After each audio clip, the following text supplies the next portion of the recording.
Hello friends, अभिनव career point में आप सभी का स्वागत है। फ्रेंड्स आज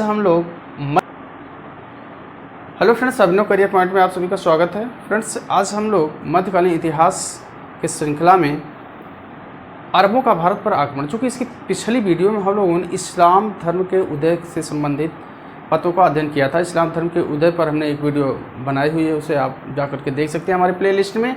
और आज हम लोग शुरू कर रहे हैं अरबों का भारत पर आक्रमण, यानी भारत पर अब एक तरह से इस्लामिक सत्ता स्थापित कैसे हुई, आक्रमण कैसे हुए, कैसे उनका भारत में आगमन हुआ।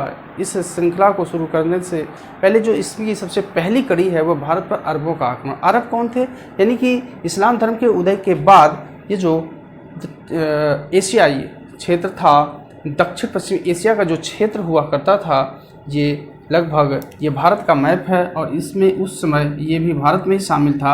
यानी कि कहीं ना कहीं अरब वाला क्षेत्र इधर हुआ करता था और यहीं से अरबों का भारत पर आक्रमण होता है और इसे ही कहा गया अरबों का भारत पर आक्रमण। और सबसे पहले जो सफल आक्रमण हुआ था, जैसा कि कहा गया कि भारत पर पहला सफल आक्रमण जो है वह 712 ईस्वी में मोहम्मद बिन कासिम के द्वारा किया गया। लेकिन उसके पहले भी कुछ और आक्रमण हुए, जिसमें खलीफा उमर, जो खलीफा जो थे वह इस्लामिक जगत के सर्वप्रमुख हुआ करते थे। वह धार्मिक रूप से तथा राजनीतिक रूप से, यानी किसी भी सुल्तान को अपनी सार्वभौम सत्ता स्थापित करनी होती थी तो वह कहीं न कहीं खलीफा से आज्ञा या सनद प्राप्त करता था। तो इस श्रृंखला में खलीफा उमर का शासनकाल था। उसी समय 636 ईस्वी में अरबों का सबसे पहले भारत पर आक्रमण हुआ और वो आक्रमण हुआ था बम्बई के क्षेत्रों में। और ये आक्रमण भारत में सफल नहीं हो सका और इस समय भारत के जो महत्वपूर्ण शासक हुआ करते थे उसमें महत्वपूर्ण शासकों में एक थे हर्षवर्धन और दूसरा था पुलकेशिन द्वितीय। यानी पुलकेशिन द्वितीय और हर्षवर्धन के शासनकाल में ही अरबों का भारत पर आक्रमण हुआ था, लेकिन वह आक्रमण सफल नहीं हो सका था और वह भारत के बम्बई के क्षेत्रों में हुआ था।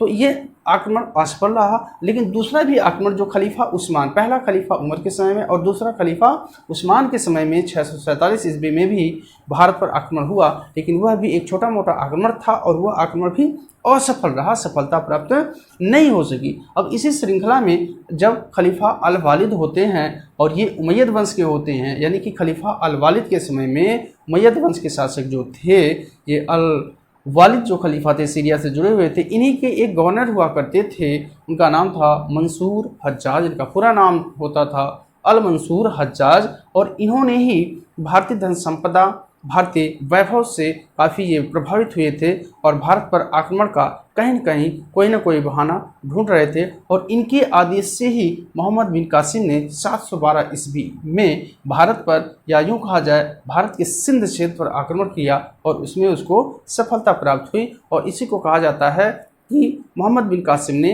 भारत पर कब आक्रमण किया। अगर क्वेश्चन आता है तो 712 ईस्वी में वह आक्रमण किया और उसे सफलता प्राप्त हुई। या क्वेश्चन आता है कि सिंध पर अरबों का आक्रमण कब हुआ, जो सफल आक्रमण रहा तो वह 712 ईस्वी में भारतीय सिंध क्षेत्र पर। अब ये दिमाग में आता है, हमारे मन में आती है कि सिंध कहाँ स्थित था।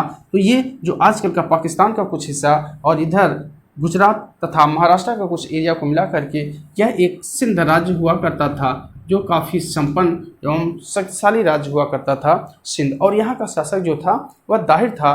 तो दाहिर एक ब्राह्मण वंशी शासक हुआ करता था, ब्राह्मण शासक था और उसका पुत्र जय सिंह भी कुछ क्षेत्रों का सूबेदार हुआ करता था। तो इस प्रकार से सिंध की वैभव से, सिंध के धन दौलत से, सिंध की संपन्नता से आकर्षित होकर के जो खलीफा हैं अल वालिद और इसके गवर्नर मंसूर हज्जाज, इन्होंने मोहम्मद बिन कासिम को भारत पर आक्रमण करने का आदेश दिया। अब आक्रमण के कारण कौन से बनते हैं, आखिर किन कारणों से मोहम्मद बिन कासिम के द्वारा भारत पर आक्रमण किया जाता है? तो कई कारणों को बताया जाता है। कई कारणों के साथ साथ जो तात्कालिक कारण था वह ये कारण ये हुआ करता था कि यहाँ भारत से नीचे एक द्वीपीय देश था जिसे सेरेन द्वीप कहा जाता था, जो आजकल श्रीलंका के नाम से प्रसिद्ध है।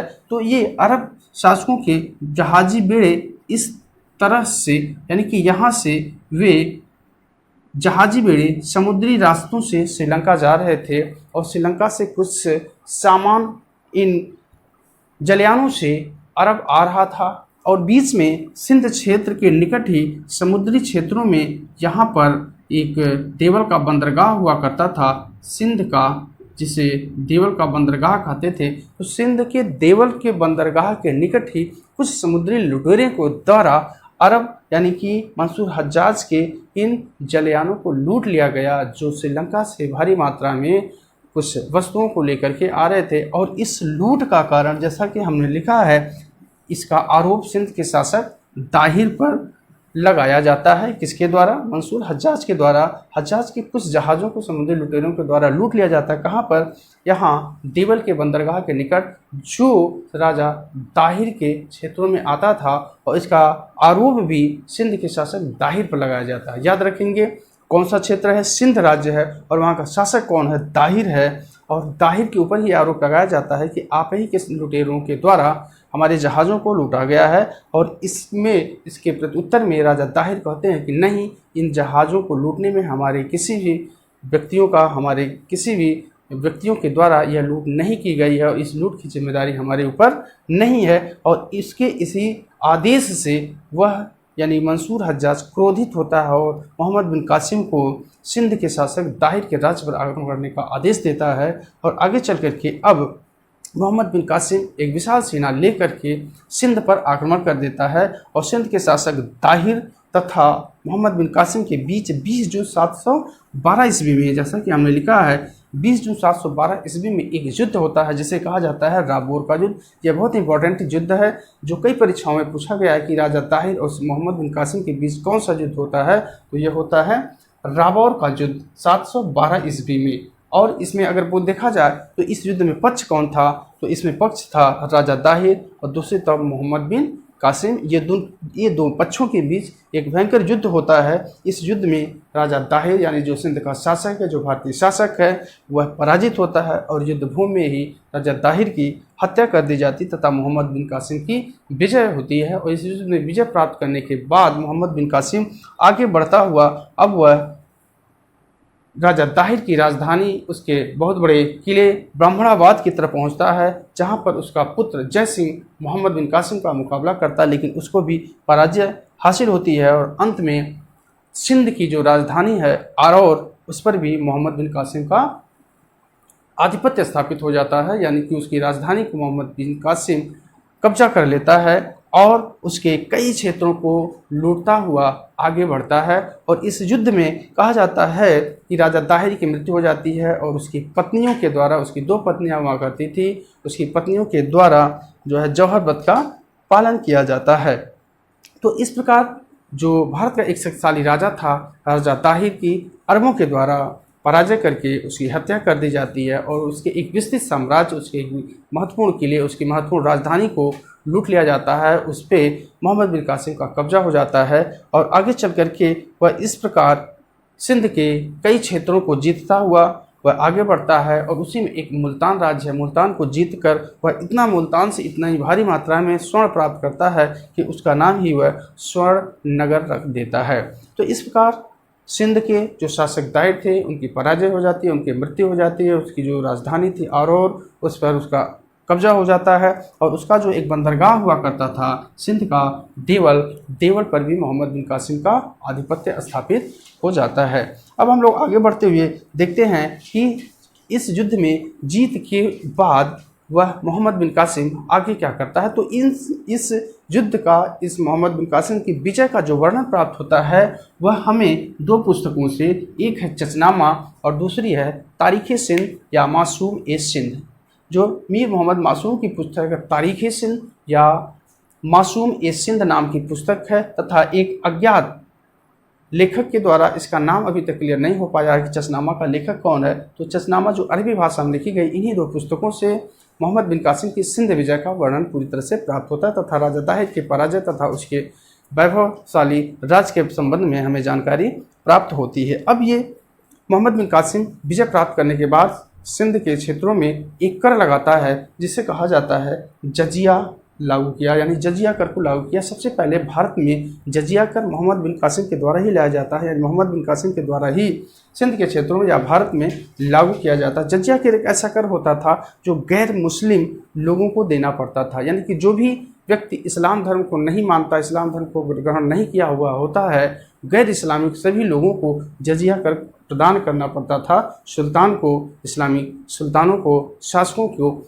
और इस कर से कुछ लोग मुक्त होते थे, जिसमें ब्राह्मण, अपाहिज, साधु, सन्यासी, बालक, ये सभी लोग जजिया कर से मुक्त होते थे। लेकिन बाकी गैर हिंदू लोग, गैर मुस्लिम लोगों को, चाहे वो हिंदू हों, बौद्ध हो, जैन हो, सभी को जजिया कर देना पड़ता था।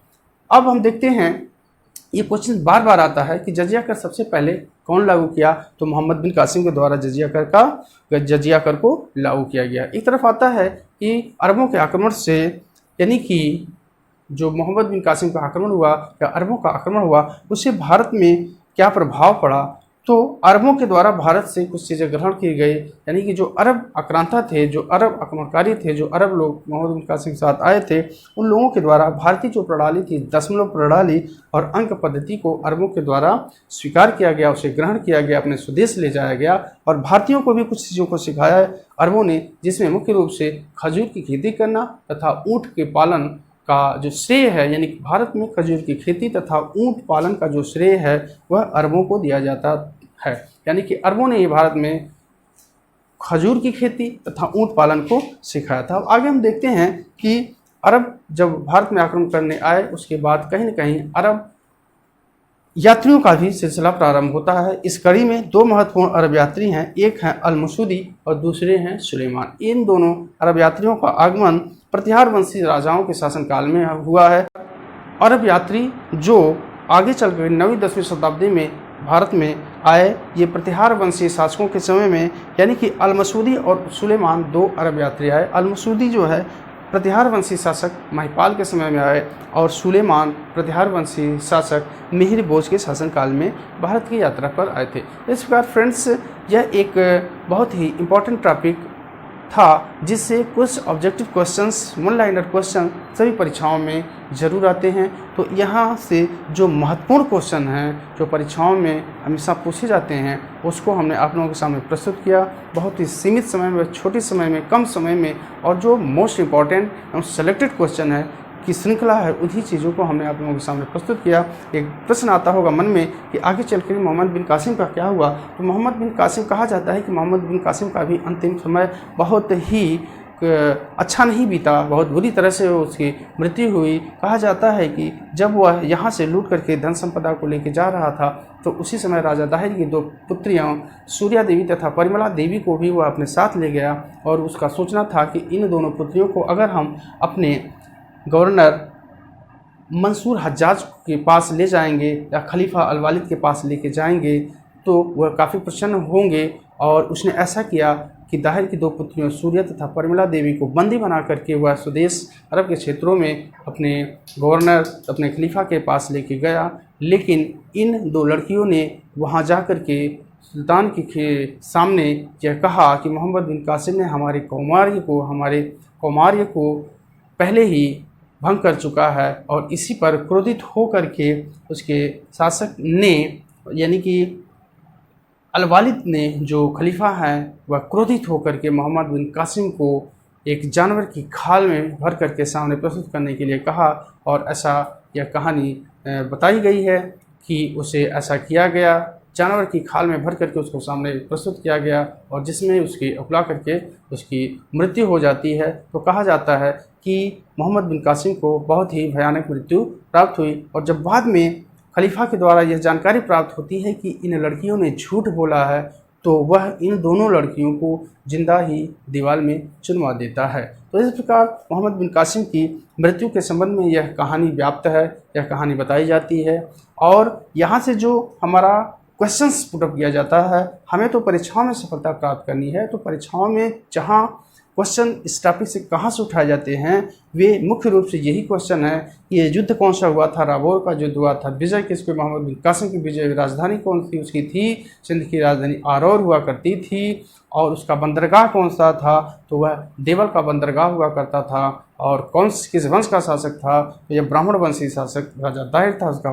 पुत्र जय सिंह था। और अल मसूदी तथा सुलेमान दो अरब यात्री आए थे, और इसने आक्रमण जो किया था मंसूर अल हज्जाज के आदेश पर ही मोहम्मद बिन कासिम ने आक्रमण किया था। और इस आक्रमण के संबंध में जो वर्णन प्राप्त होता है, वह चचनामा तथा तारीख़ सिंध नामक पुस्तकों से हमें प्राप्त होता है। तो इस बार फ्रेंड्स अब हम मोहम्मद बिन कासिम के बाद जो महमूद गजनवी के आक्रमण होते हैं, इसी के बाद जो तुर्क आक्रमण कहा जाता है, ये तो अरब आक्रमण था, लेकिन जो महमूद गजनवी और मोहम्मद गोरी के आक्रमण होते हैं उन्हें तुर्क आक्रमण के नाम से जाना जाता है। तो इसको अब हम अगली वीडियो में पढ़ेंगे।